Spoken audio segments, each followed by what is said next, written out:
Welcome to the Salmon Runs YouTube. Enjoy the video. In this video, I will show how to study for business, only way. Start by planning focused sessions, set measurable goals, and choose active methods like case analysis and flashcards. Divide subjects into core pillars such as finance, marketing, and strategy, then schedule regular practice and review. Commit to weekly checkpoints, adjust methods when progress stalls, and balance study with practical application to build dependable business knowledge and confidence. Build a study structure that supports steady progress and prevents burnout. Alternate topics each week, blend review with new learning, and use spaced repetition to strengthen recall.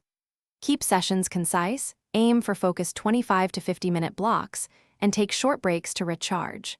Track what works, swap techniques if needed, and keep a simple planner to prevent last-minute cramming while steadily improving comprehension and exam readiness.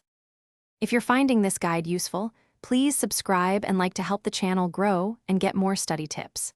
Quick recommendation: upgrade your clean game with the Shark AI Ultra Robot Vacuum. Voice control makes cleaning effortless so you can focus on study sessions without distraction. It's a small time saver that feels huge during busy weeks. Check the description for the link and other deals. Now let's get back to the video. Make practice central to your routine by solving cases, taking mock exams, and explaining concepts aloud. Turn every mistake into a focused review task and track recurring weak spots for targeted practice. Blend conceptual study with hands-on exercises and simulated decision-making to bridge theory and practice. Regularly revisit older material to keep it fresh, and treat teaching as both a test and a learning tool to cement your business skills. Thanks for watching. Consider subscribing if we helped you.